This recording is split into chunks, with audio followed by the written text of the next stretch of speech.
We're on our fifth episode of High Minds. This actually could be the sixth one, so if that's the case, then let's just move forward. This is going to be a cannabis related podcast where we talk about cannabis. We also talk about things that are associated with cannabis, and we also are going to talk about things that are so much different than cannabis, even things that are, for example, the Trump assassination. That is going to be one of the topics that we covered today. And I know you're going to probably be looking at me like, oh, this guy is very, very young. He's probably not the person I want to hear anything from. Maybe that's the case. So we're going to save that for the last topic. But before we get into that, we're going to topic a lot of different things that I think you will actually enjoy. One of those being Hemp Fest. This is coming up very, very soon. This is going to be something that I guarantee is going to be very exciting for anyone that's living in Boston, but also if you're in places such as New York City or any of these places that are very close to Boston, you're going to love this event because you can jump right on the train, get to this event, and it's going to be a very fun one. So I very much recommend, if you aren't from Boston, get a hotel room, find a cheap place to stay for the night, and come stay out in Massachusetts. Come enjoy the city. You could even stay in one of the towns that's very close to it, that's a little bit cheaper, and just enjoy yourself. It's going to be a fun one to come and experience. So, this one is the one that I wanted to speak about first before we get into any of these other topics. The reason why is because we actually are going to be doing a giveaway that's going to be on the day before Hempfest. I think that would probably be the smarter thing to do instead of doing it on the exact day. And the reason for that is because we'll know who we're going to give the prize to on Hempfest. So if it's going to be someone that's actually attending Hempfest, then they'll be able to enjoy their prize during Hempfest. It's going to be something that will probably save someone a little bit of money and save someone time so they can actually fully enjoy the whole experience of what Hempfest is. But what is Hempfest? Hempfest is kind of similar to a lot of these other events that we see in Massachusetts, or more similar to the ones that we would see in places like California or New York now. But what it is a celebration of freedom to an extent. It's also called the Freedom Rally because it is just a celebration of freedom and celebration of the fact that we get to enjoy this plant. And there's people that come from all over the place, people that are mainly coming from places like Maine, people that are coming from places like New York, but we also get to see people that are coming from California. Last year I seen that there was Cali Plug, there was many more people that came from California, but notably Cali Plug. Cali Plug is someone who I've done a lot of content on. Maybe not a lot, maybe I shouldn't say a lot, but I've done one piece of content that probably would make it so Cali Plug wouldn't enjoy me as a human. Maybe that's the case, but this is definitely a piece of content that I thought was very much needed to do, and it's also something I thought was received in a decent way. I think people understood what I was trying to get at when I did the video. So that was something that I probably ruined some opportunities with, but I also probably also gave people the knowledge that they needed in a way that I felt was justified. But with that said, tomorrow Cali Plug's actually going to be doing an event in Boston. So there's a chance that I might go out to that one and just do a quick little video at it. Not 100%, but I probably will do that just because it's definitely going to be something that I feel will be entertaining for the people.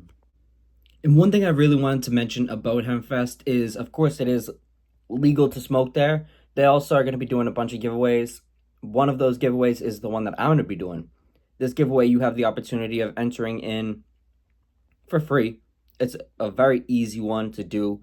It's actually going to be hosted on the Instagram account that is called @exclusive batch. And it's not going to be exclusive with an E.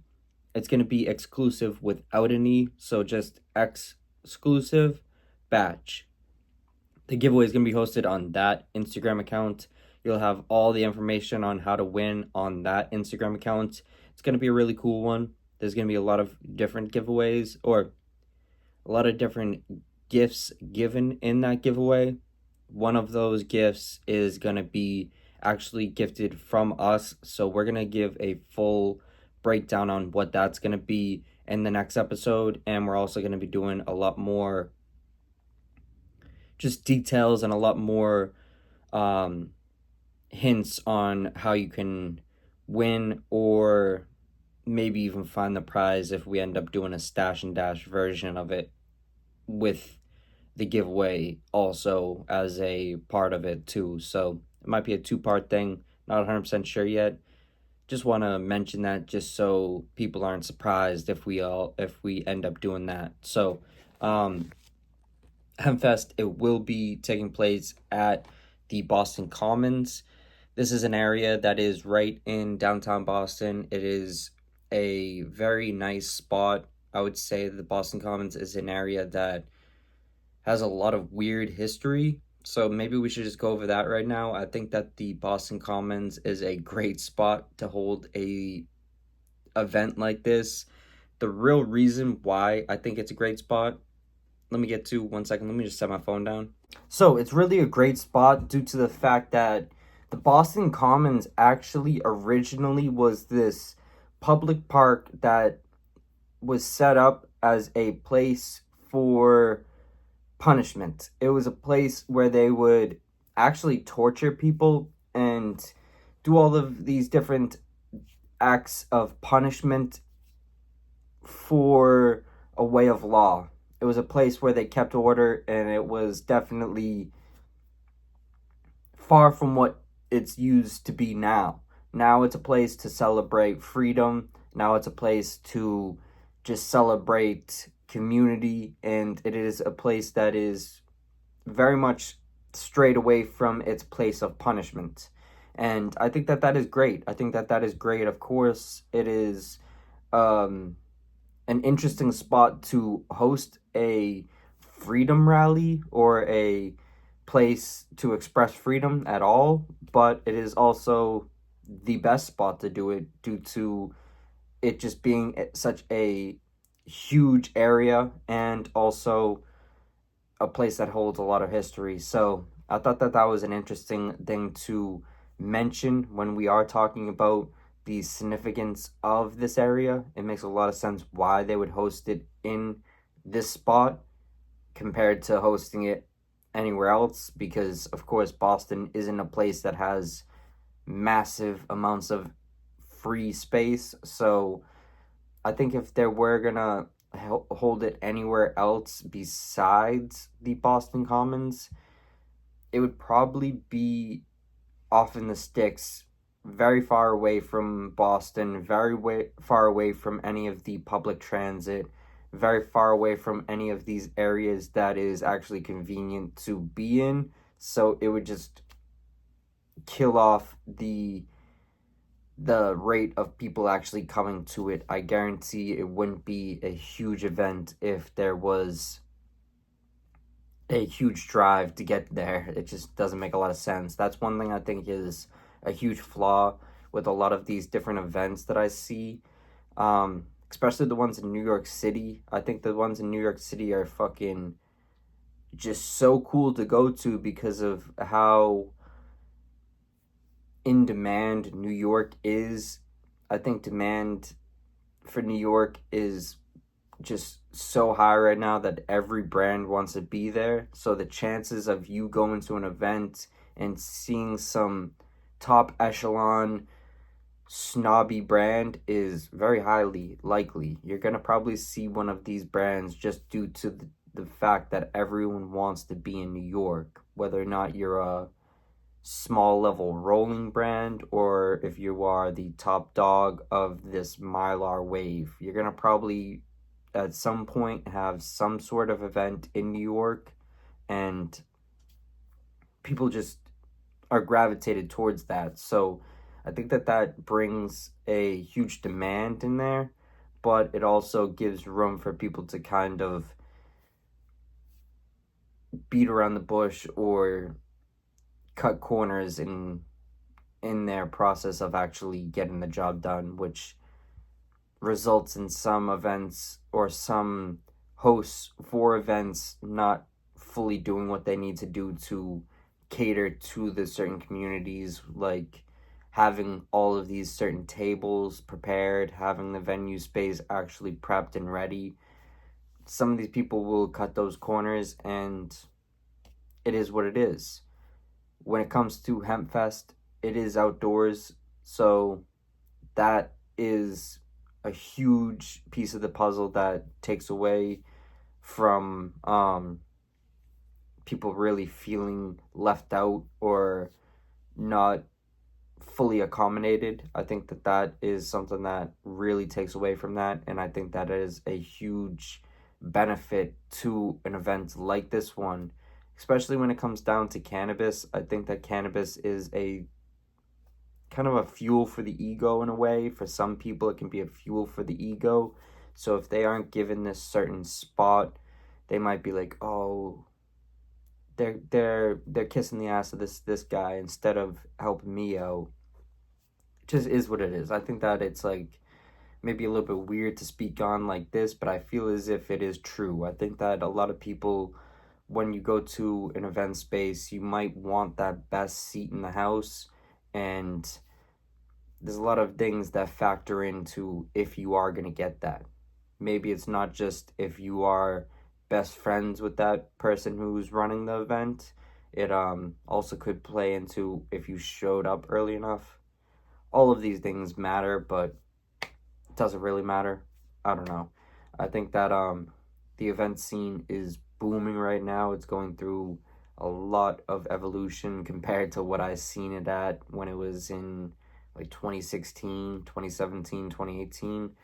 The events were tragic then, especially the ones in Massachusetts. They're being ran by all of these different schemy, strange people who were just not good to do business with at all. So to have them trusted holding any certain amounts of money gave a lot of room for weird situations to unfold, and sure shit it did unfold. There was a lot of situations with a lot of weird vendors, a lot of weird people hosting events where they were having people go into the events and kind of rob the place. It was all types of weird scenarios playing out, and it's not really surprising.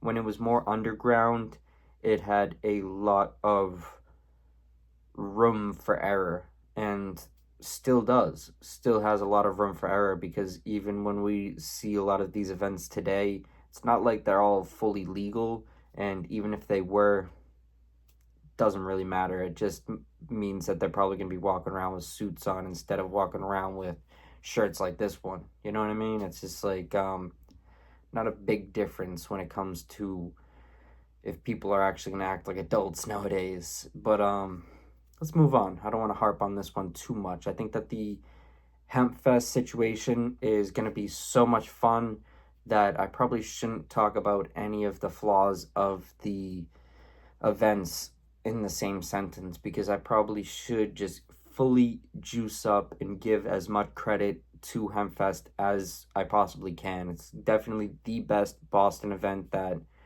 anyone's ever seen. It's the best one that's ever going to happen in Boston, I think, in my opinion. This is definitely the best to the culture event, because it's still outside, it's still just focused around the plant, not focused around the hype of it. None of that nonsense that has played into the game nowadays, where people are worried about, oh, does it come in this weird goofy package that looks like a penis? Like, it's like people are worried about the weirdest fucking things in the world. Like, people will see a bag like this Doja bag, and be like, but it's not a weird shape. It doesn't look like a hamburger or some stupid fucking shape. Like, if it was shaped like a item that I would be self-conscious about eating, why would I want the bag shaped like that? Like, there's so many people that will have bags that are shaped like a fucking, like a Windex bottle or something that you could not consume if it was really that item, but people want a bag shaped like that and they want to consume out of it. It just doesn't make any logical sense to someone like me, but I don't think it's supposed to. And that's gonna be another theme of one of the topics later on. But before we get into that, some interesting fights that are coming up in the near future. One of the fights that I really, really, really, really wanted to speak upon is the potential of a Darren Till versus Mike Perry fight. I think that one is super fun. But also Leon Edwards versus Bilal Muhammad. Bilal Muhammad is someone who is dangerously overlooked. He's someone who is a monster when it comes to just putting it all together. I think a lot of people overlook sometimes when people are just skilled at putting it all together, they overlook that because it's not artsy, it's not beautiful to the naked eye. It's more or less going to be something that could be boring to some people. I think Bilal's style is so weird and so just aimed around just success that it doesn't have a lot of room for the flashiness that some people might want to see. Someone like me, I'm a huge fan of the spinning stuff that could get you caught in a bad situation. You definitely get put out if you are spinning and spin right into something that you shouldn't have spun into. So when we see someone like Leon Edwards, he's also kind of in this traditional, more to the point type of style where it's not necessarily him trying to look all flashy and all animated. He's more just trying to use what he can use to exterminate you. And he does. He does a fantastic job of it too. His knockout over Kamaru Usman, even though it was so late in the fight, was set up so well. It was beautiful. It was beautiful. That's the easiest way to say it. It was beautiful. And can he do that to someone like Bilal Muhammad? Sure. Could anyone? Maybe. I think maybe. I think everyone has a chance of winning. If I had to predict this fight, though, I would say Bilal Muhammad's going to win. Bilal Muhammad's going to win due to pressure. He's going to come out the gate and he's going to keep Leon on his back foot. When Leon's on his back foot, he's a dangerous man. I'm not going to say he's not. But when Bilal has you pressured and has you in a position where you are a little bit more vulnerable than you would be if you were just having that space, that freedom to set yourself up and prepare yourself for your next attempt, then you would be able to find more danger. You would have a lot more opportunities of setting those different shots up on Bilal. But the way I see it playing out is I think Bilal's really going to attempt to just throw shit at the fans, see how much he can get Leon to just back up, and he's obviously going to try to pressure him into going to the ground. I think that's just the most obvious thing that anyone can say. I think that's obvious that Bilal would prefer this to be on the ground. But will he have a success doing that? Will he have a success actually finding that takedown? I think so. I think so, just due to the factor of Leon stands very upright. Leon has great kicks. He's phenomenal when he throws his kicks. He also is very hesitant in the beginning of fights. He is someone who I've noticed is extremely gun shy. He is someone who is waiting to see an opportunity before he takes the opportunity. Do I think that's a wrong or bad thing? No, I think that that is probably a logical move. I think that he's a little bit too smart for his own good, and he overthinks a little bit.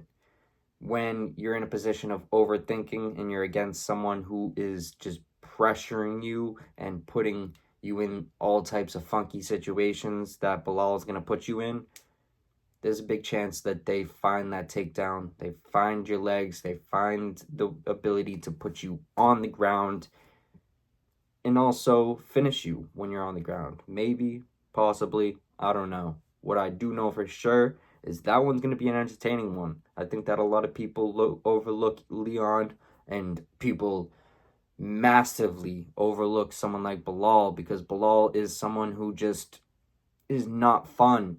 He's not fun at all to watch. Leon, he can be fun sometimes, but he also can be put in scenarios like Kamaru did to him that first fight, where he was just not ready. He wasn't ready for that. He almost was overcome by the pressure, and I think that that happens to a lot of great men. A lot of great men will find themselves in the position of almost overthinking, and they find themselves in this mental trap of like, okay, this guy is beating the fuck out of me right now, but is there any chance of me coming back?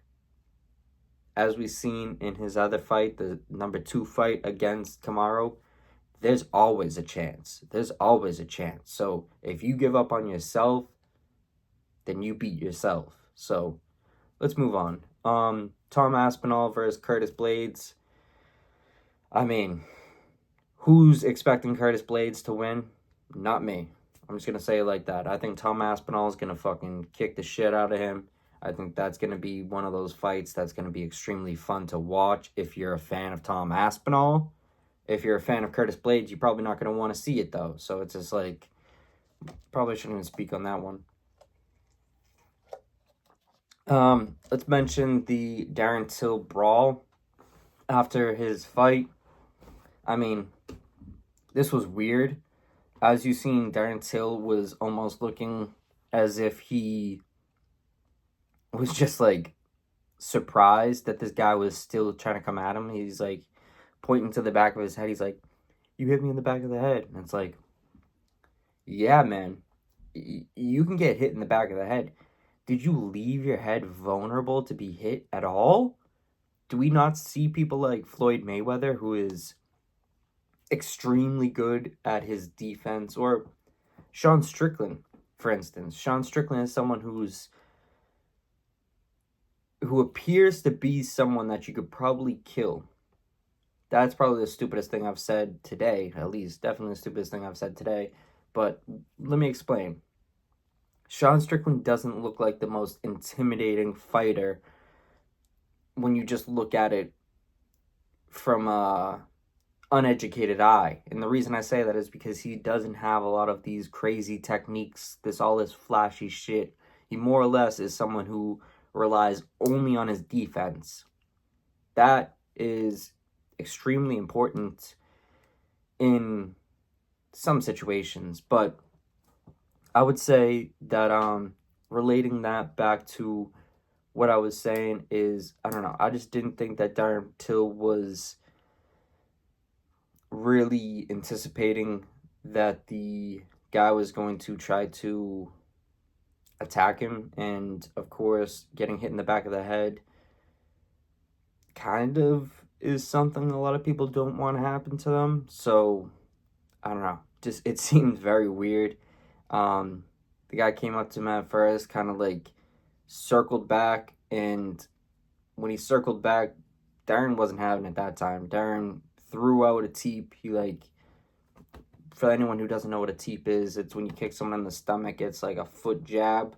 Say I'm standing upright and I just throw my foot out. I'm just trying to kind of create distance, kind of either create distance or close the distance. For someone like me, I'm short, so I'm trying to close the distance with a teep. But for someone like Darren Till, he was keeping the distance. He was kind of just like poking out, keeping the distance, and it was a funny one to see.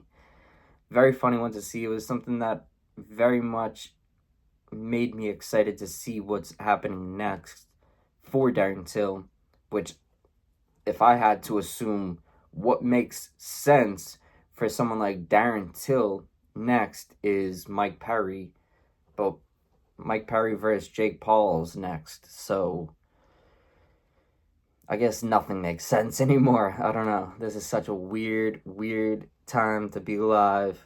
It is so fun because there's so much shit I could just talk into a camera about, but it's also just such a weird time to be alive. Mike Perry, I think, will have a great shot against someone like Jake Paul, but if he loses to Jake Paul, what is there to do next for someone like Mike Perry? I guess just go back to bare knuckle and just stay in bare knuckle permanently after that. I don't think you could ever leave bare knuckle after that. I think that would be his only hope. But if he wins, what I think's gonna happen is either he boxes Darren Till or he fights Darren Till in the UFC and both of them get signed again. I think that him winning that fight really has a lot more power and a lot more influence than he might even expect. I think that him winning that fight is going to play a huge role in someone like Darren Till's future as well, because Darren Till just won and did it in a good way. I think Darren Till has had a lot of demons that he's been dealing with, and he's had a lot of self-doubt that he's had to overcome. This has definitely been something that can't just be done overnight. It can't just be done in one fight either. I think that this is something that is going to come back over time, and as weird as it is to say, I think that after fight brawl thing was almost something that ignited that fire a little bit more and really gave him another kick in the ass that he needed to ensure that we actually are going to see some interesting things from him in the future. It seemed like he was kind of just feeding the Khamzat wave before and kind of helping Khamzat get to where he's looking to get to. And respect to that. I think that takes a real man to actually not only want to see success for themselves and to really ensure that they will get a lot of success from themselves, but also take a step in the other way and try to help anyone around you. I think that is a true leader. Anyone who's able to not only help make sure that they are getting a share of the pie, but make sure that everyone else around them gets a piece of that pie as well, because no one's going unfed. But when we look at all these fights that are happening in the near future, there's so much to talk about. So in the next episodes, we're probably going to continue talking about martial arts, boxing related stuff. Let's move on for now. All right, so some of you guys might be like, why does he have a new shirt? Just showered. That's the reason. Probably a weird time to shower right after doing a part of that. But I just wanted to get that first part done as soon as I could. So let's talk about one thing that I kind of spoke on a little bit in the first segment, and that is the giveaway. As you can see right here, we are very close to 100 subscribers on this channel, but on the other channel, we are basically at 2,000 subscribers. Very weird timing that both of the channels are at 99 at the same time. I guess maybe I'm just looking for similarities and just looking at things in that type of light when it's really just not even like a weird thing at all. But I think it's kind of funny and strange to have one channel at 1999, the other one just at 99. It's an interesting number. It's not like a number that you see often, so I'm happy with it. I definitely think that this is a good accomplishment. Very far from my goal number, of course. I'm not trying to act as if this is a huge accomplishment. I'm definitely not going to say that, but I'm definitely going to say I appreciate everyone for subscribing. And that's something I just wanted to get out there. Of course, this giveaway that I'm doing is around the subscription. So, what you can do to enter is send proof of your subscription to my email address, which is weeddocumentaries420. Yeah, weeddocumentaries420 at gmail.com. I'm just going to put it right here just to make sure I'm correct on exactly what it is. But you can send the proof of your subscription to that account right there or to that email address. And also, if you have an Instagram account, if you repost a few things, you can also enter into a different giveaway that we're going to be involved with, which is definitely going to be really fun. That one's going to be the one that I spoke on. That's going to be more around Hemp Fest. But the other subscriber giveaways, that one, you can win some really, really cool stuff. The one that's for the Clearly Reviews channel, you can win a grow tent, grow supplies, all different types of stuff, and it's free. Very easy to enter, very simple way to win, and you can win some really, really cool stuff. Definitely watch the video to see all the different things you can win. But let's move on. There definitely has been a lot of interesting stuff that's happened lately, but I wanted to cover one topic that I feel is fun to talk about just due to the area of Massachusetts is definitely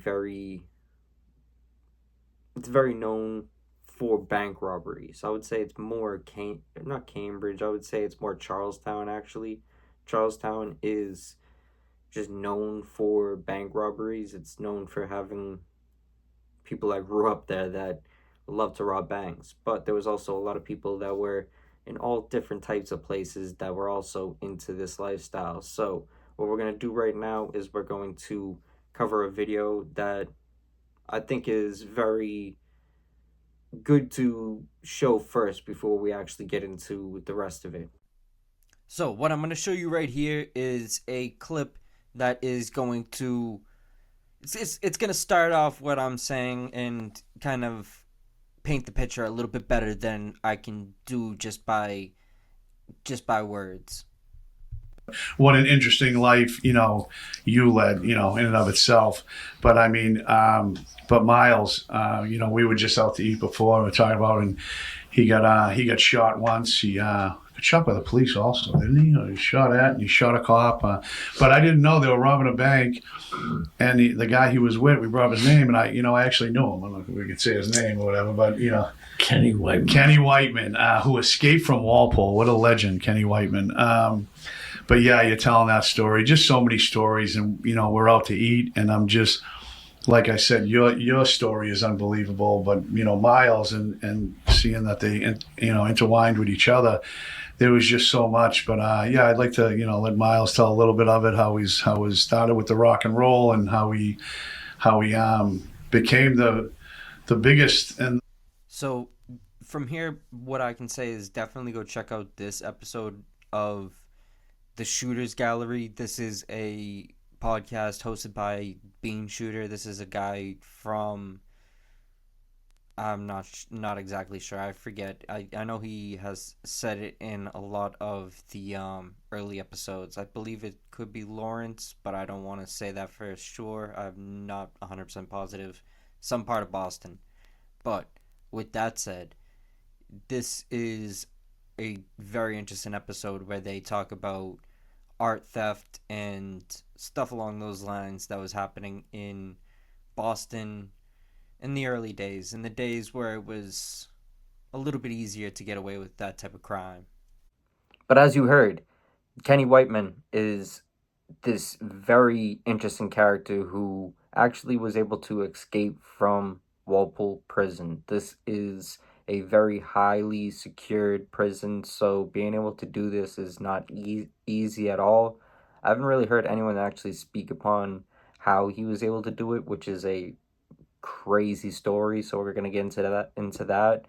Um, Also, he was doing a lot of funny things leading up to his arrest and maybe even after. I'm not exactly sure if this taunting of the police was before or after his arrest, but what he was doing was he was going into the parking lots of different police stations or just in front of police, and he was doing donuts in the parking lots. And for some reason it seemed like he was just into the whole thrill. But that was also something that led to a lot of different crazy crimes.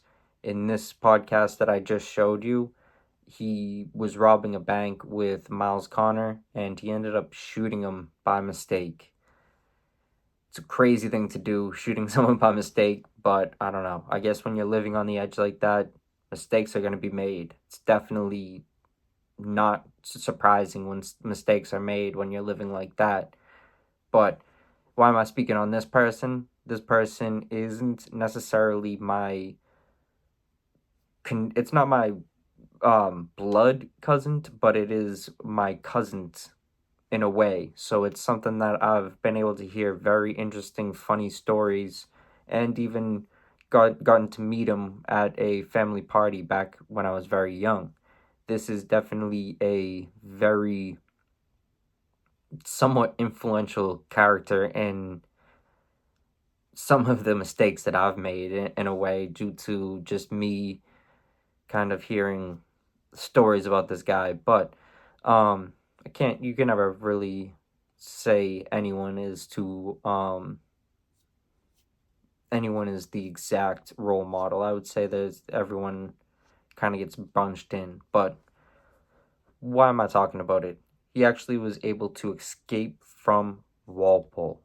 If you know what Walpole prison is, it's something that I believe isn't even actively taking new prisoners right now. I think that Walpole is actually to the point where they are just kind of waiting out the last of the prisoners that they had at the end, because it's a maximum security prison that is like it used to be highly regarded as like one of the most secure ones. So anyone being able to break out of there is just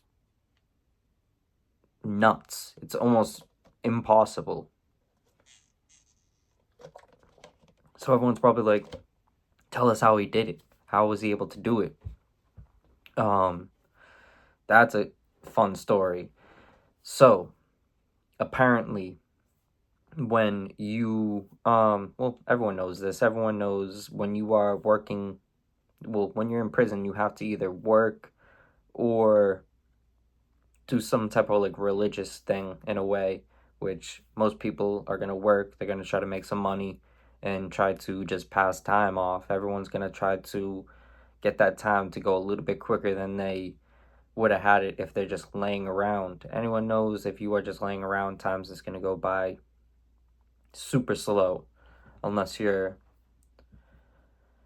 like sleeping and just laying around like that, I guess. But if you're just sitting around, time's gonna go slow. So people in prison, they're gonna do all types of creative, not necessarily productive, but creative things. And one of the things that they had the prisoners doing was working on cars.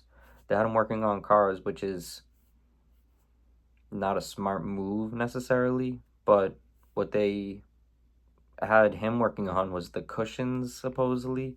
They had him working on the cushions, and he was able to get himself in the cushion of the back seat and kick himself out of the trunk, which is risky as hell. You could definitely die doing that if a cop sees you doing that, or if they ever were somehow putting a dog into the back, that dog's gonna sniff you out right away. So there's so many weird ways that this could have gone wrong, and as I said before, this is apparently, I'm not 100% positive this is exactly what it was, but it's a secondhand story.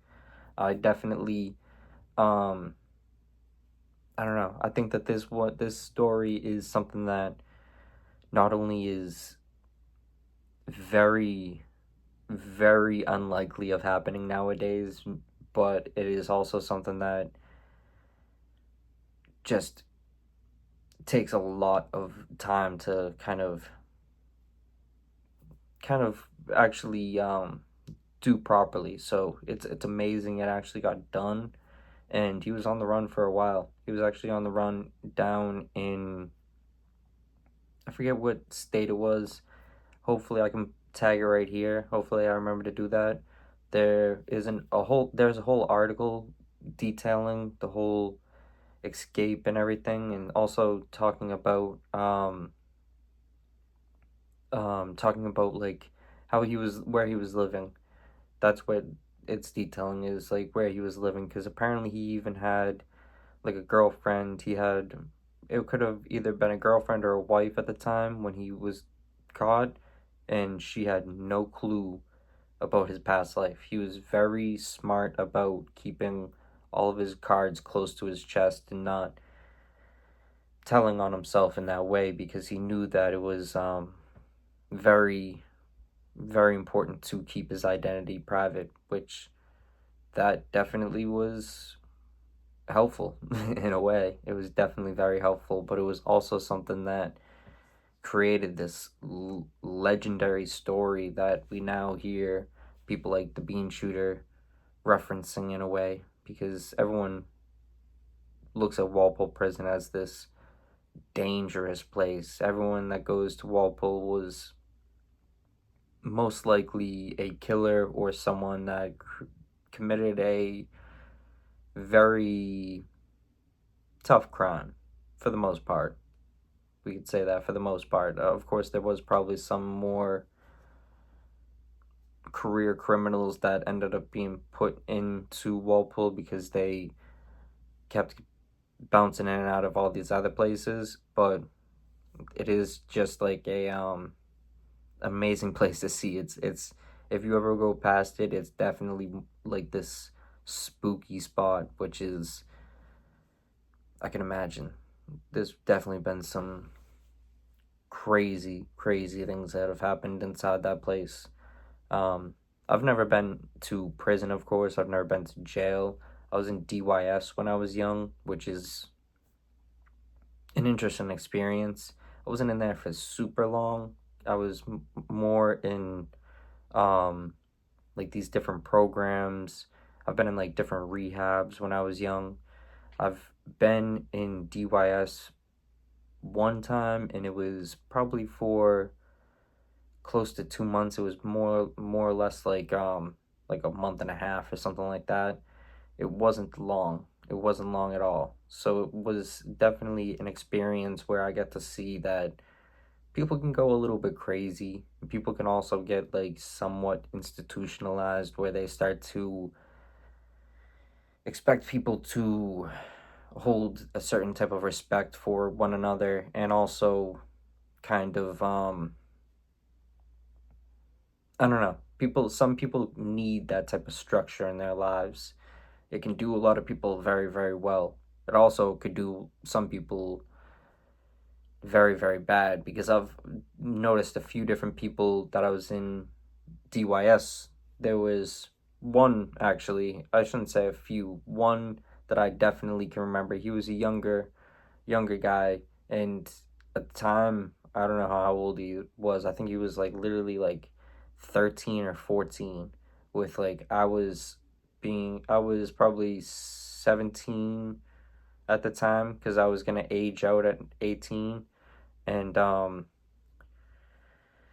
it was a funny situation. I feel like, not a funny one, I shouldn't say it like that, but it was like an interesting one where you get to see some people's minds play tricks on them in a way where they start to think they have to be very loud and very flashy to scare people off, and kind of make people intimidated of them so that they don't even try them, which I feel will never really do anyone justice, because those are always going to be the people that get targeted in the lash house, I guess, is a easy way of saying that. But I went very much off track of talking about Kenny. I definitely will start doing more videos, maybe talking about all those like weird stories of different programs, rehabs, and DYS and stuff like that. But I think it will definitely be probably better to section off like episodes for that, maybe, or not whole episodes, of course. That'd be bizarre if I was talking about it for like an hour, but we'll talk about it in deeper length, maybe. Definitely some funny situations there, some funny characters that I've met in those places. Also some stories that I probably shouldn't even say just because, like, there's some people that are just, like, probably not going to take some stories the best way. But I don't know if they'll ever hear this, so maybe we'll just tell them. From here, though, one thing that I definitely wanted to speak on is obviously the Trump situation. This, when I first seen it play out, I was just amazed. I almost instantly was like, this isn't real. Like, my brain was like, this isn't real, which still, to some extent, I don't know why, but I want to think that it was more calculated, and I feel like it was I don't know. I feel like it's just like so amazing to see someone get hit in the ear. Like if I got hit in the ear right now, it would be very surprising out of all of the different areas you can hit me in, especially considering how big my head is compared to my body. I'm not the biggest like person in the world, but I have a pretty big head. So it's kind of similar with Trump. Like if you were to try to hit something on him, I would aim for the neck and you're gonna have something on the head, but they clipped his ear, which is, I mean, hey, I guess anything is possible. I guess it is totally possible that JFK was actually killed by one person. Maybe. I don't know. It's also possible that the shirt I'm wearing is purple. It's possible. People can perceive things in different ways, but it's also hard to say that it was like any types of plan because like it is just possible that luck or whatever. I don't know. I hate to like be the person that's always cynical and always like super, maybe not cynical. I don't think that's the proper word to use there. I guess hmm what is the word? I guess you guys probably understand what I'm saying. It's like when I'm always questioning things, it will come to me. Um but that's why it's called High Minds, I guess. Half the time I don't know what the fuck I'm talking about. But um yeah, I don't know. I thought it was just so bizarre to hit someone in the ear. What a lucky move. What a lucky move. What a lucky guy.